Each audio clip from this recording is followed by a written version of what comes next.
Assalamualaikum warahmatullahi wabarakatuh.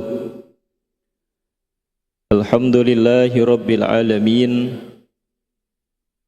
Wassalatu wassalamu ala ashrafil anbiya'i wal mursalin, Sayyidina wa maulana Muhammadin wa ala alihi wa sahbihi ajma'in, amma ba'du. Yang kami hormati dan kami muliakan Imam Besar Masjid Istiqlal, Bapak Menteri Agama Republik Indonesia Al-Mukarram Profesor Dr. Kyai Haji Nasaruddin Umar MA, mata'alallahu bituli hayatihi wa ulumi, amin. Para pimpinan Badan Pengelola Masjid Istiqlal, imam, muadzin, serta jamaah sholat asar, Bapak Ibu, saudara-saudari yang dimuliakan Allah Subhanahu wa ta'ala, dan juga para pemirsa channel YouTube Masjid Istiqlal TV. Semoga kita semua senantiasa mendapatkan curahan rahmat dan ampunan dari Allah Subhanahu wa ta'ala. Jamaah yang dimuliakan Allah, kita lanjutkan ibadah di Masjid Istiqlal dalam kegiatan kajian atau pengajian hawamish ba'da sholat asar.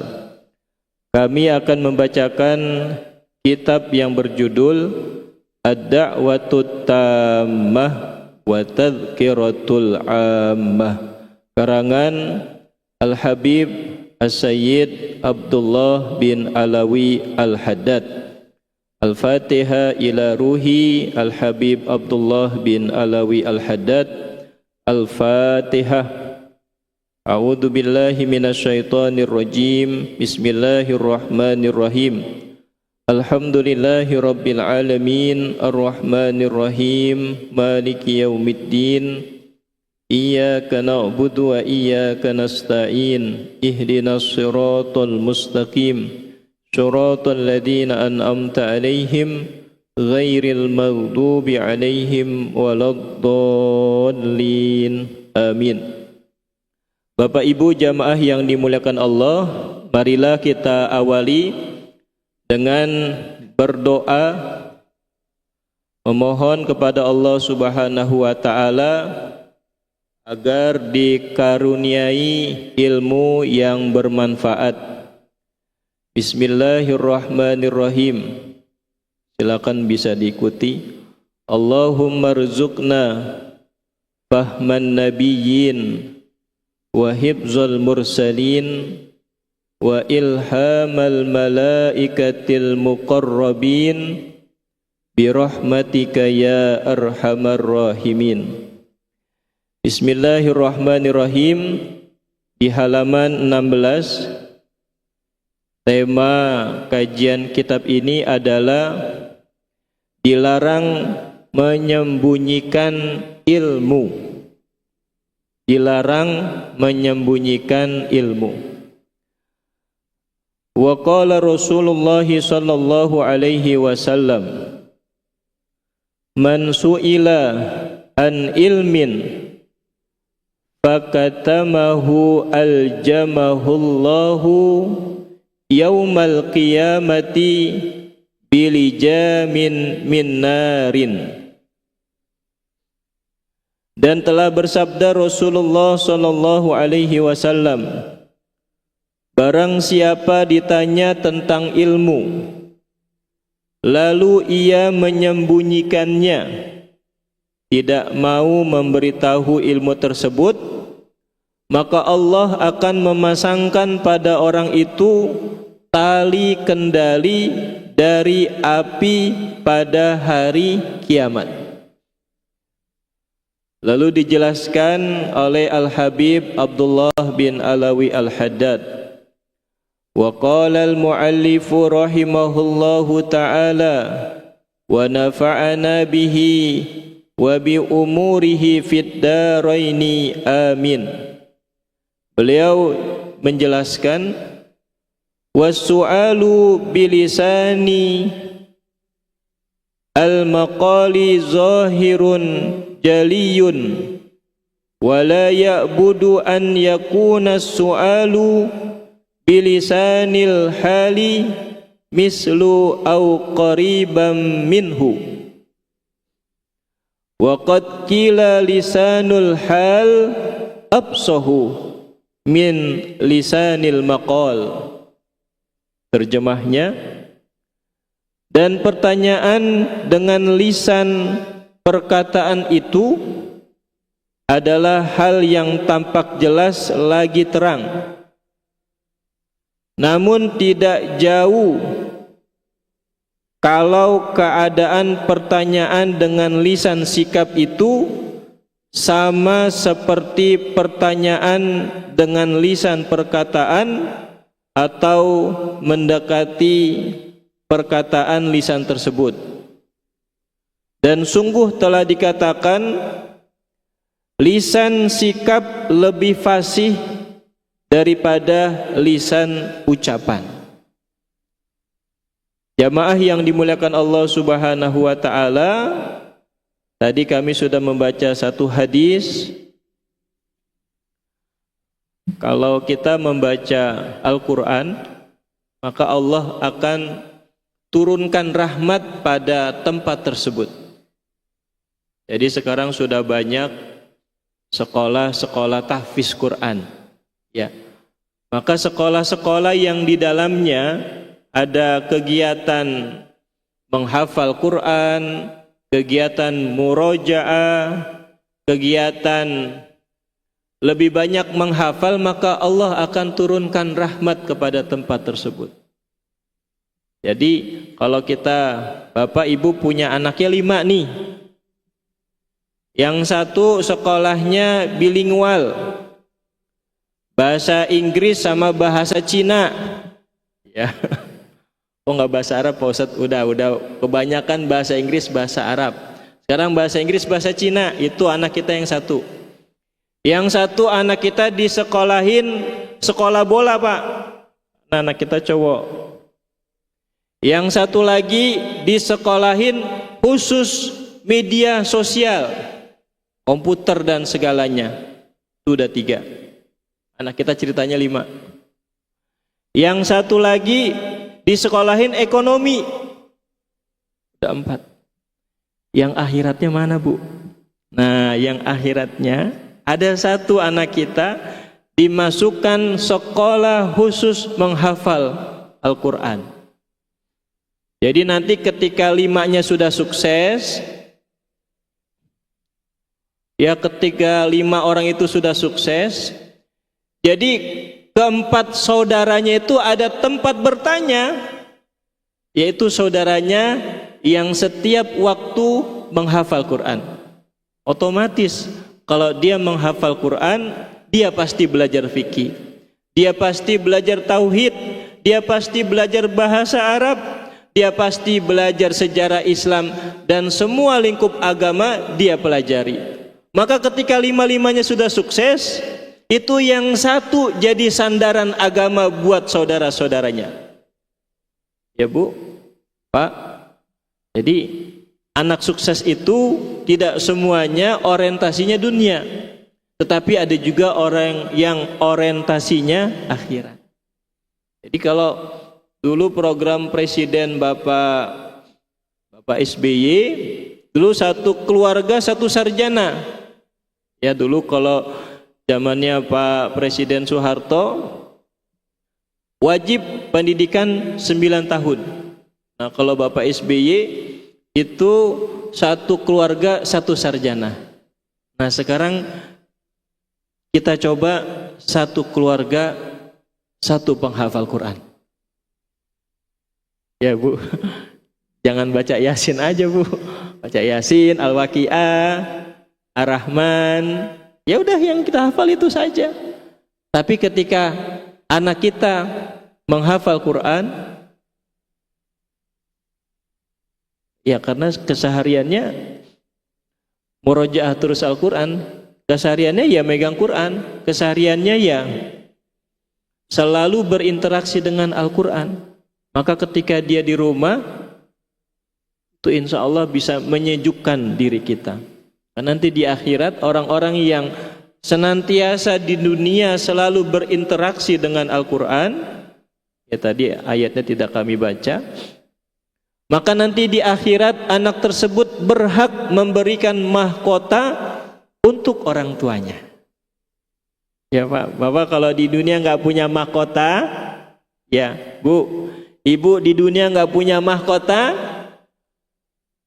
mau nanti mahkotanya di akhirat, maka titipkan anak kita untuk menghafal Al-Quran. Tuh Bu, anak saya udah pada gede Pak Ustaz, cucu deh.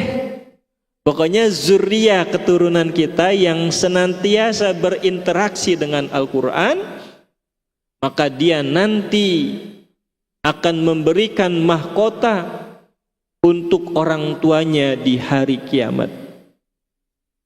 Dan Imam Besar Masjid Istiqlal adalah rektor, pimpinan para penghafal Al-Quran di Indonesia.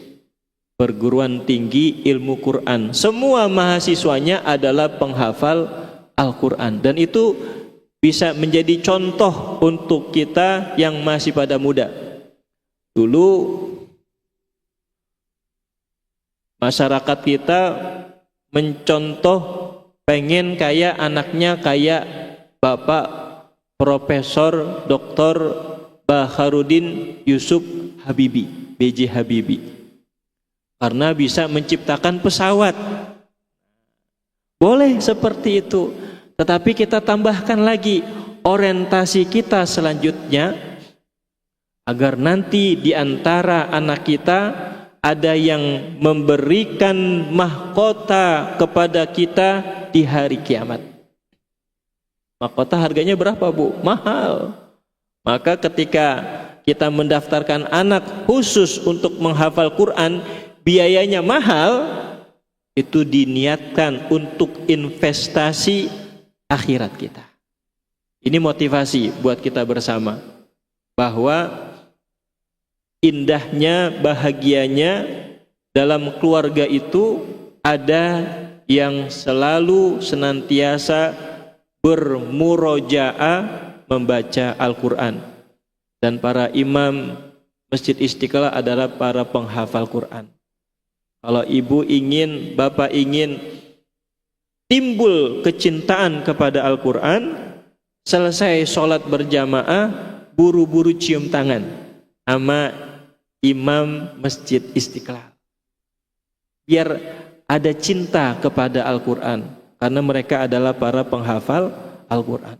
Boleh silakan cium tangan bulak-balik, nggak apa-apa, karena tangannya itu selalu melekat dengan mushaf Al-Quran. Jadi kami pernah bertanya kepada salah satu imam, Kiai Haji Hasanuddin Sinaga MA.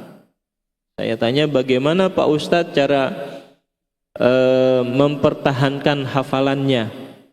Jadi ketika saya masuk ke ruangannya, itu lagi murojaah, lagi interaksi dan pegang mushaf, masih menggunakan mushaf. Karena murojaah itu melihat bacaan, walaupun sudah hafal, biar tetap melekat hafalannya, mushafnya boleh selalu dipegang. Maka cium tangan sama para penghafal Quran itu luar biasa. Agar apa? Agar timbul kecintaan kita kepada Quran, dan nanti anak keturunan kita cita-citakan seperti para imam Masjid Istiqlal. Ini terkait dengan larangan untuk menyembunyikan ilmu. Rasulullah Shallallahu Alaihi Wasallam bersabda, barang siapa ditanya tentang ilmu, Ini ilmu agama. Ilmu agama. Karena nanti orientasinya adalah akhirat. Kenapa hanya membatasi ilmu agama nanti orientasinya akhirat, ilmu dunia nanti orientasinya hanya dunia? Karena memang kehidupan itu ada dua, kehidupan di dunia dan kehidupan di akhirat. Dan Rasulullah Shallallahu Alaihi Wasallam beliau diutus membawa ajaran-ajaran agama, dan dasar ajaran agama itu adalah akidah, keyakinan. Untuk mengisi agama dan keyakinan adalah ibadah. Tadi kita sholat asar berjamaah. Kenapa harus berjamaah sholatnya? Kenapa rokaat sholat asar 4 rokaat? Kenapa ketika sholat harus merapatkan saf? Itu diatur dalam agama. Ketika agama yang kita praktekkan baik, maka insya Allah akidah atau keyakinan kita kepada Allah Subhanahu wa Ta'ala juga baik. Jadi seimbang. Jadi bukti orang beriman kepada Allah, ya ketika orang itu beribadah kepada Tuhannya, berarti dia sedang beragama, sedang menjalankan keyakinannya kepada Allah Subhanahu wa Ta'ala. Jadi yang dilarang di sini adalah ilmu agama. Ilmu agama itu ada 3. Arkanuddin, rukun agama. Yang pertama arkanul iman, arkanul Islam, arkanul ihsan. Jadi yang pertama adalah rukun iman, yang kedua adalah rukun Islam, yang ketiga adalah rukun ihsan. Ihsan itu rukunnya ada 2. Anta'budallah ka'annaka tarahu, 1. Fa illam takun tarahu fa innahu yaraka, 2. Jadi rukun iman ada 6. Percaya kepada Allah, percaya kepada malaikat Allah, jumlahnya ada 10. Itu semua jenderalnya, bintang 4. Nanti di bawahnya ada bintang 3 sampai bintang 1 terus ke bawahnya. Maka jumlah malaikat itu melebihi jumlah manusia di muka bumi ini, saking banyaknya. Tetapi komandannya itu ada 10. Kita hafalin. Dan di atas paling komandannya itu adalah yang paling dekat dengan Rasulullah, yaitu malaikat Jibril alaihi salam. Percaya kepada Allah, percaya kepada malaikat, apalagi percaya kepada kitab-kitab. Kitab yang Allah turunkan ada 4. Ulasan agama banyak. Maka anak kita, anak bapak ibu sekalian, kalau memang dia paginya sekolah umum, maka siangnya atau sorenya atau malamnya, maghrib sampai isya, disekolahkan agama. Madrasah Diniyah Takmiliyah, itu program Kementerian Agama, atau dikenal dengan sekarang TPA, Taman Pendidikan Al-Quran. Biar apa? Biar dia tahu, biar bisa menyebut jumlah rukun iman, biar dia bisa hafal jumlah rukun Islam, biar dia tahu pengertian dari ihsan. Ibu sanggup, bapak sanggup menjelaskan kepada anak kita tentang agama. Saking sibuknya ya, maka kita sekolahkan anak kita, dia pagi belajar umum, sore atau malamnya dia belajar agama. Biar nanti sholatnya benar. Bahkan kita sebagai orang tua, sholatnya dibenarkan oleh anak kita. Karena apa? Sang anak ngaji terus, bapak ibunya nggak pernah ngaji, jadi ilmunya terbatas. Maka wajar bapak ibu sekalian, Kalau nanti anak kita pulang ngaji, kita lagi ibadah, selesai ibadah, ditegur sama anak kita. Mah, kenapa nak? Adik mau ngobrol. Siap-siap. Kalau anak yang suka ngaji, dia suka hadir di majelis taklim, siap-siap cara ibadah kita diperbaiki oleh anak kita. Kenapa dek? Enggak mah. Tadi kayaknya mama duduk tasyahud akhir, posisi kakinya lurus deh mah. Orang tua harus paham, ada duduk iftiros, ada duduk tawaruk. Itu dalam sholat. Jadi sholatnya jangan ngikut-ngikut aja, harus tahu teorinya, bacaannya apa, meragakan cara ibadahnya seperti apa. Maka nanti ketika anak kita yang suka ngaji, dia menegur orang tuanya, jangan dimarah-marahin, harusnya bersyukur, bahkan sampai nangis. Terima kasih nak, kau perbaiki cara sholat ayah yang setiap tahun sholatnya kayak gini-gini aja.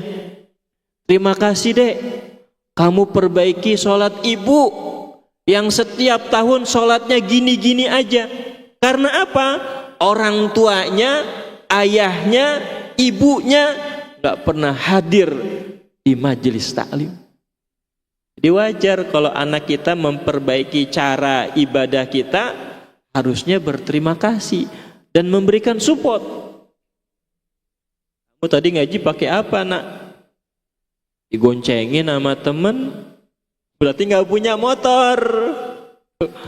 Anak yang soleh itu dia tahu kondisi orang tua, nggak memaksakan orang tuanya agar dibelikan motor. Tapi kita sebagai orang tua sadar, anak kita rajin ngaji nih. Di sana ada majelis dia hadir, di sana ada guru dia ikuti, di sana ada pengajian dia bawa kitabnya. Biar investasi kita terus jalan, kita pinjam sana, pinjam sini, kita beli kendaraan motor buat dia ngaji. Pak, Bu, itu ketika motornya dinyalain, dia niat ngaji, itu pahalanya ngalir buat Bapak Ibu sekalian. Jadi kendaraan yang dibelikan memang untuk menuntut ilmu. Orang yang menuntut ilmu, maka makhluk yang di langit dan makhluk yang di bumi, wabil khusus yang di dalam lautan, semua makhluk yang di dalam lautan akan memintakan ampun buat orang yang sedang menuntut ilmu. Kita beli kendaraan buat anak kita nuntut ilmu, maka kita orang tuanya mendapatkan ampunan juga dari Allah Subhanahu wa ta'ala. Jadi biar seimbang, dunia kita, akhirat kita seimbang, biar nanti ketika kita memiliki ilmu tidak kita sembunyikan. Bahkan bagusnya dalam satu keluarga, seumpama bapak ibunya kalau subuh suka baca kunut, ya Bu yang suka baca kunut, lalu anaknya ngaji, dia nggak baca kunut waktu subuh, jangan berantem. Malah bagusnya ketika ayahnya jadi imam, ayahnya baca kunut waktu subuh, sang anak mengaminkan. Bukan tangannya dikelepein aja tuh, ditaruh bawah, bukan. Bapaknya baca kunut, anaknya mengaminkan. Amin, amin. Lalu gantian, anaknya yang nggak baca kunut, ayahnya jadi makmum. Ketika selesai i'tidal, harusnya dia baca kunut, bapaknya biasa baca kunut, tetapi anaknya langsung sujud, maka bapaknya nggak usah maksa baca kunut, mengikuti gerakan imam. Itu luar biasa. Jadi ibadah yang dipraktekkan jangan dipersoalkan. Itu luar biasa. Jadi kalau dalam satu keluarga ada yang pemahaman furu'iyahnya berbeda-beda, tetapi bisa saling mengikuti.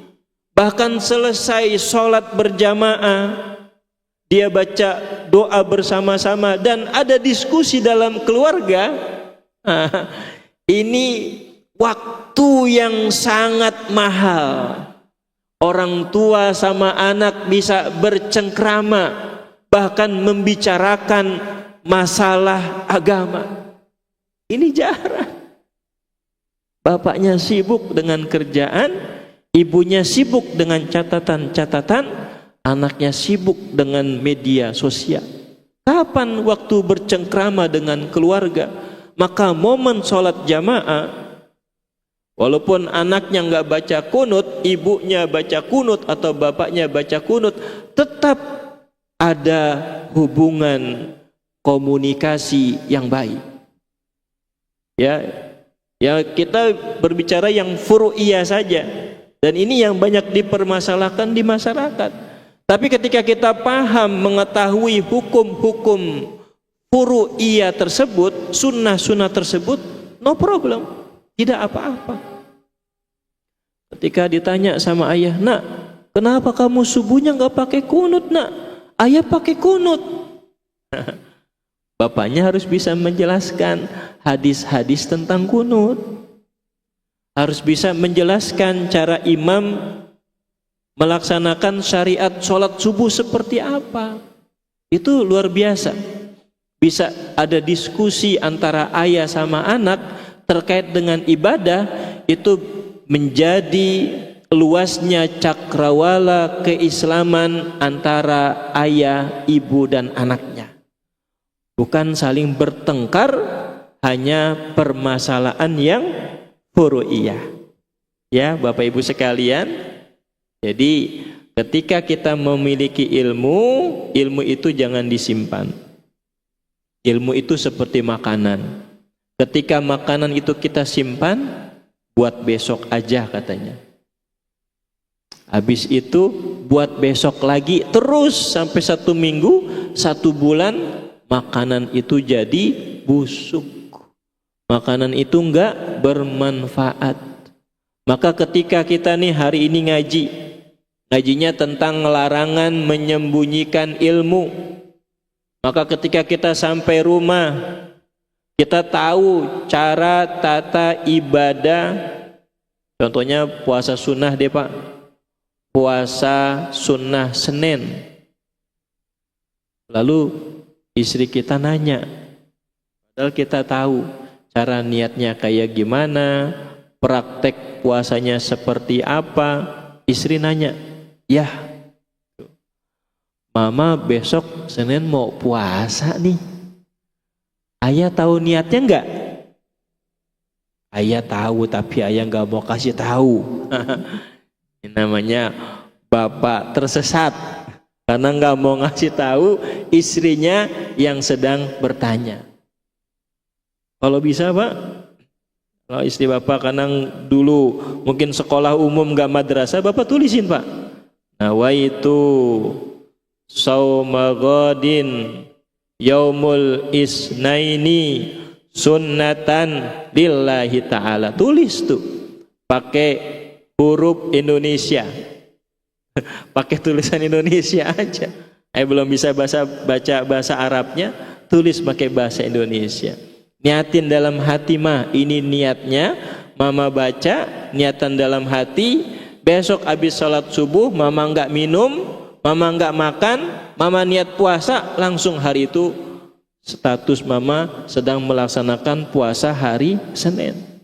Itu ketika kita sampaikan ilmu yang menurut kita tidak banyak, tetapi istri kita mengamalkan terus-terusan, insya Allah pahalanya juga kebagian buat suami.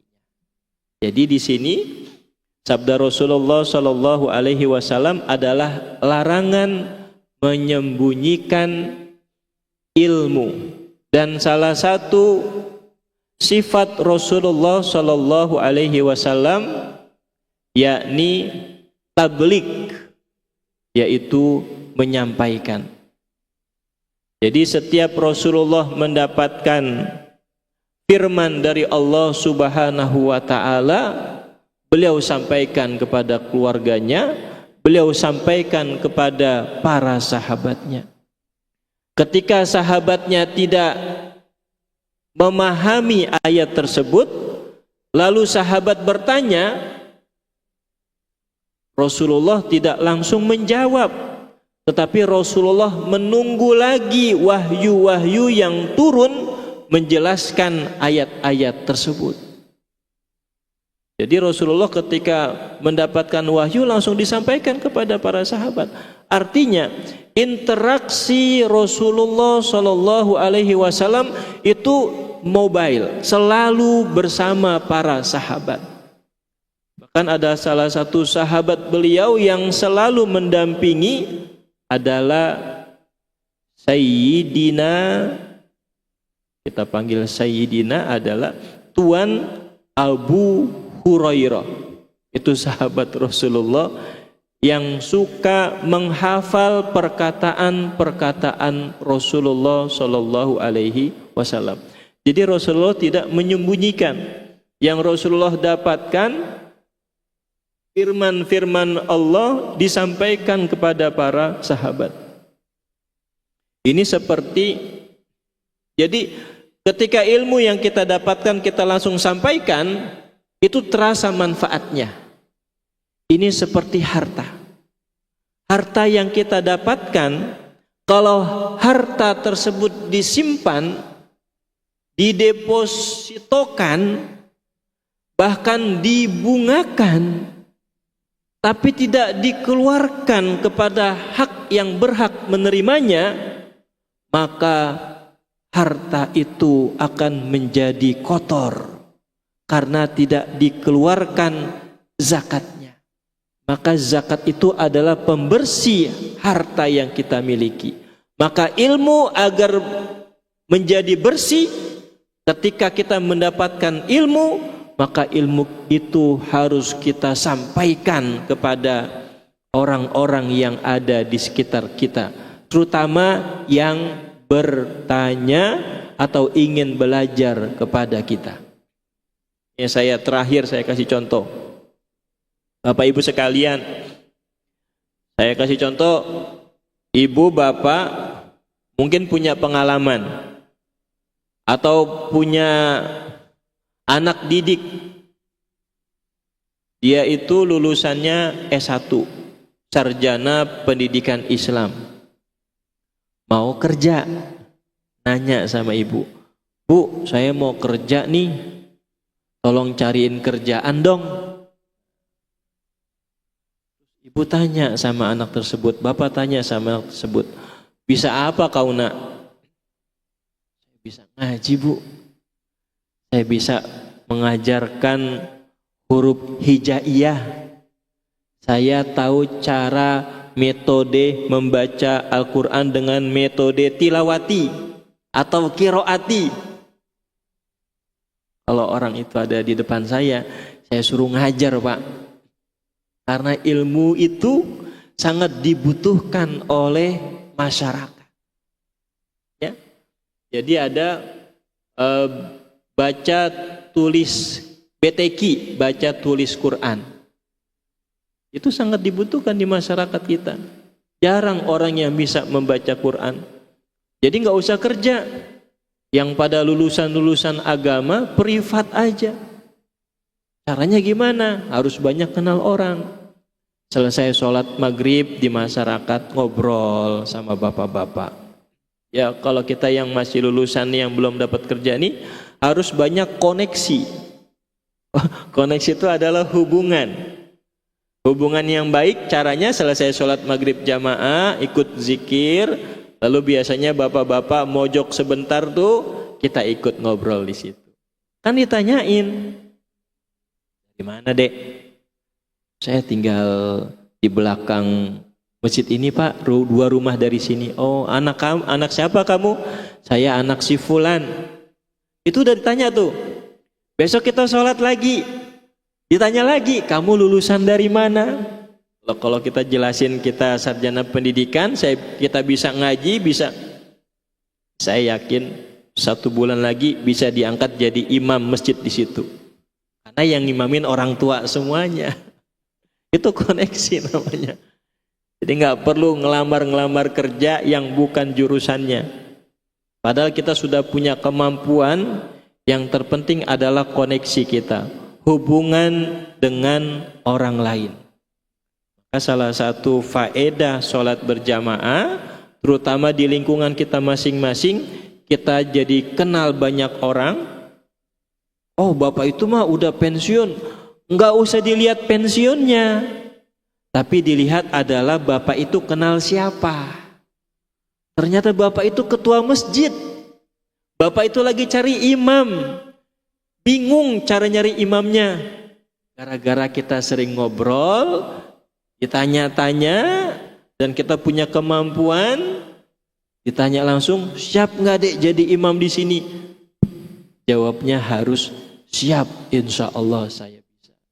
Jadi artinya Bapak Ibu sekalian, kenapa kita tidak boleh menyembunyikan ilmu?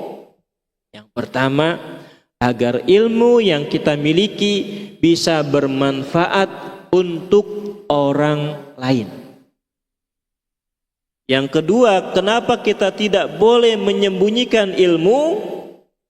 Kalau ilmu tidak kita sampaikan, berarti kita bakhil.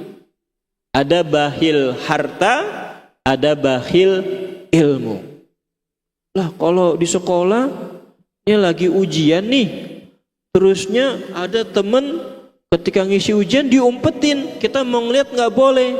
Itu lagi ujian, ada aturannya, nggak boleh nyontek. Tetapi ketika lagi belajar, ketika gurunya sudah jelaskan dan ada anak yang paham, anak yang tidak paham jangan langsung nanya sama yang paham, tapi akrab dulu. Kalau dia langsung nanya nggak bakal bisa ngejelasin. Tapi kalau sudah akrab sama anak yang pintar, umpama anak yang pintar ini jajannya cuma 5.000. Kita yang anak nggak pintar jajannya 20.000. Jajanin dah. Temen yang pintar itu yang cuma 5.000 diikut ajak jajan dari uang kita yang 20.000. Kalau setiap waktu kita suka jajanin, selesai kita jajanin, kita ngobrol sambil makan jajanan tersebut, lama-lama akrab. Ketika sudah akrab, ketika kita nggak bisa, itu otomatis dia akan membantu kesulitan-kesulitan kita. Jadi jangan salah persepsi, orang yang pelit ilmu itu orang yang nggak mau kasih contekan, bukan. Tetapi bagaimana cara kita mendekati orang berilmu tersebut sehingga orang itu mau memberikan ilmunya kepada kita. Jadi ada trik-triknya. Jadi ada 2 poin nih. Ilmu ketika disimpan tidak disampaikan kepada orang lain, maka tidak memberikan manfaat. Bahkan ilmu yang kita simpan, kita adalah orang yang bakhil terhadap ilmu, dan ini sangat dicela oleh Allah Subhanahu wa ta'ala. Semoga bermanfaat kajian yang singkat ini. Kami hanya membacakan hadis dan qaul dari perkataan Al-Habib Abdullah bin Alawi Al-Haddad. Semoga bermanfaat untuk kita semua. Amin, amin ya rabbal alamin. Marilah kita tutup kajian Hawamis pada sore hari ini dengan membaca doa kafaratul majlis. Bismillahirrahmanirrahim. Subhanakallahumma wa bihamdika asyhadu an la ilaha illa anta astaghfiruka wa atubu ilaih. Terima kasih, mohon maaf. Wabillahi taufiq wal hidayah. Wassalamualaikum warahmatullahi wabarakatuh. Salam.